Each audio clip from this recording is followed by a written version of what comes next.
드림 iOS입니다. 오늘 배운 거는 타입캐스팅에 대해서 먼저 배웠고요. 타입캐스팅이 무엇이냐면은 예를 들어서 이제 어떤 클래스가 상속 구조가 존재할 때 애니멀 이제 클래스를 익스텐드하는 그러니까 애니멀 클래스의 하위가 이제 도그 클래스가 되는 거죠.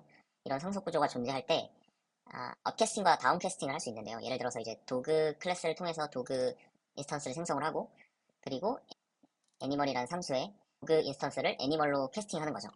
이런 경우에는 사실 이 도그는 애니멀의 특성을 모두 다 가지고 있기 때문에 상속 구조상 이거는 안전하게 타입 캐스팅이 가능하고요. 그리고 다운 캐스팅을 하는 경우가 이제 문제가 되는데 예를 들어서 이제 애니멀을 인스턴스로 만들고 얘를 이제 도그로 다운 캐스팅하는 경우에는 컴파일러가 해당 구문이 안전하지 않다고 알려주거든요. 왜냐하면은 도그는 애니멀의 특성을 가지고 있지만 애니멀은 도그의 특성을 가지고 있지 않을 수도 있잖아요. 도그가 애니멀을 상속받아서 더 많은 기능이 존재하기 때문에 그리고 이런 컴파일러가 해당 구문이 안전하지 않다고 알려준다고 해서 컴파일이 되지 않는 것은 아닙니다. 이런 알림 같은 것들을 조기 싫은 경우에는 그 에즈에 느낌표를 붙여서 강제 타입 캐스팅 가능하거든요. 이렇게 에즈에 느낌표를 붙여서 강제 타입 캐스팅이 가능하고 물론 이런 경우에는 이 애니멀이 이 도그 클래스에 대한 모든 특성을 가지고 있지 않기 때문에 런타임에서 당연히 에러가 발생이 가능합니다. 그래서 이런 것들을 막기 위해서 물음표를 이용한 옵셔널 바인딩도 할 수 있는데요. 예를 들어서 이제 if에 len my dog 하고 여기서 선언한 애니멀을 as 물음표로 도그 이렇게 옵션을 바인딩 하면은 여기에 이제 my dog가 여기 새로 선언한 my dog가 도그 클래스에 대한 코드를 여기다 적을 수 있고 아닌 경우에는 LG에다 적을 수 있습니다. 이렇게 옵셔널 바인딩으로 처리를 할 수가 있고요. 혹은 이제 이제 키워드를 통한 검사를 할 수도 있어요. 예를 들어서 이제 애니멀은 new 애니멀로 이제 새로운 인스턴스를 만들고 얘를 뭐 강제 타입캐스팅을 하는 거죠. 경우에는 다운캐스팅을 하는 거죠. 애니멀을 도그로 다운캐스팅하고 마이 도그가 도그 클래스의 인스턴스인 경우만 뭔가 코드를 실행하도록 이런 경우에는 이제 키워드를 통해서 검사할 수 있습니다. 그 다음에 범위 연산자인데요. 범위 연산자인 경우에는 사실은 여기는 자바스크립트에서는 보통 뭐 let i는 j, i는 0부터 i 10, i 뭐 이런 식으로 썼었는데 스위프트에서는 점점점으로 얘를 이제 for number in x 0, 10 이렇게 해서 0부터 0에서 시작해서 10부터 끝나는 식으로 넘버를 설정할 수 있게 이렇게 범위 연산을 할 수 있게 할 수도 있고 그리고 반개방 범위 연산자를 해서 여기는 이제 y 시작, x 시작, y 종료잖아요. 여기는 이제 x 시작, y 마이너스 1 종료. 그리고 요거는 범위가 처음이나 끝이 존재하지만 이게 단방향 범위 연산자를 사용을 하면은 모든 범위에 대해서 이런 범위 연산을 할 수가 있거든요. 가령 예를 들어서 x 점점점으로 하면 인덱스 x 이후의 모든 범위에 대한 범위 연산을 할 수 있고 점점점 y로 하면 처음부터 y 인덱스까지 이렇게 범위 연산을 할 수 있습니다. 예를 들어서 이제 문자열이 문자 집합의 컬렉션이니까 이 범위 연산을 사용할 수가 있거든요. 예를 들어서 이 점점점으로 하면 인덱스가 0부터 시작하기 때문에 0, 1, 2로 세 번째 문자부터 마지막 문자까지 지정을 가능하다입니다. 그리고 닐 병합 연산자인데요. 그 옵셔널인 경우에는 이게 닐 값일 수도 있잖아요. 그럼 닐인 경우에는 디폴트 값을 설정할 때 이렇게 닐 병합 연산자를 사용해서 설정할 수가 있습니다. 예를 들어서 이제 넘버라는 변수를 옵셔널로 선언을 하고 그리고 my 넘버를 이 옵셔널로 선언한 변수를 할당을 하되 이렇게 닐 병합 연산자를 통해서 여기에 얘가 아직 그 옵셔널 그러니까 할당이 아직 안 됐다. 닐 값을 가지고 있다면 1을 넣도록 해서 이렇게 닐 병합 연산자를 쓸 수 있습니다.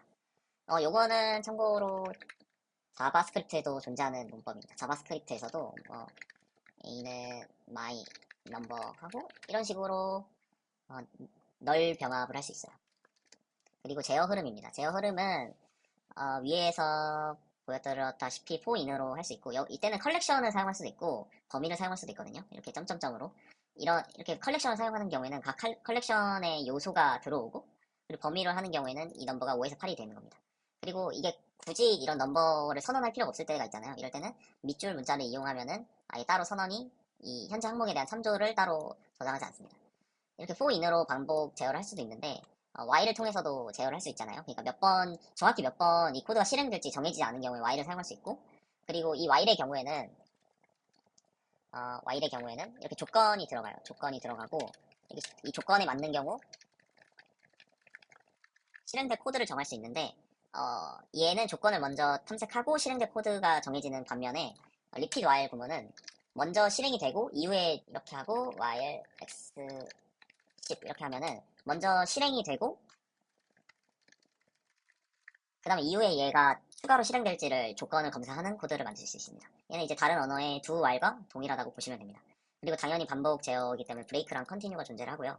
그 다음에 조건 제어의 경우는 if랑 else, if, else인데, 요거는 따로 설명드릴 필요는 없을 것 같고, 그리고 이 스위프트의 if의 경우에는 중괄호가 필수입니다. 중괄호가 필수고, 그리고 다른 언어에는 없을 수도 있는데 여기는 이제 가드 구문이 존재를 합니다.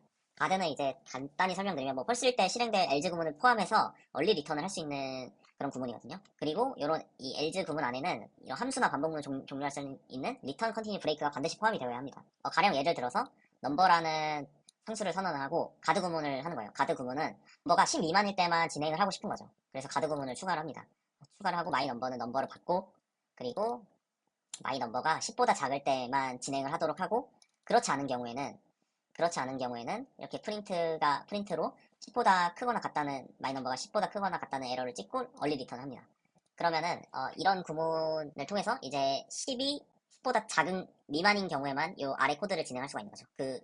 그렇지 않은 경우에는 가드 구문으로 요 함수를 얼리 리턴 하거나 혹은 반복문을 종료시킬 수가 있습니다. 이런 동작 자체는 이제 if 문을 사용을 해서도 할 수 있어요. if 문을 사용을 해서 뭐 if 넘버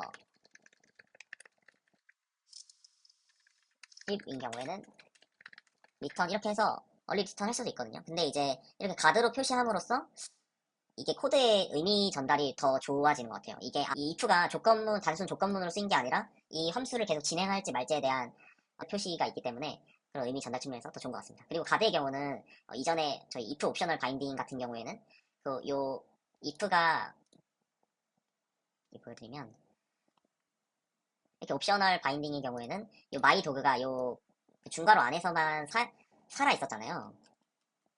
근데 가드 구문 후에도 요 마이 넘버가 살아 있어서 이 언랩핑된 마이 넘버가 이 가드 구문 밖에서도 살아 있어서 이렇게 사용을 할 수가 있습니다.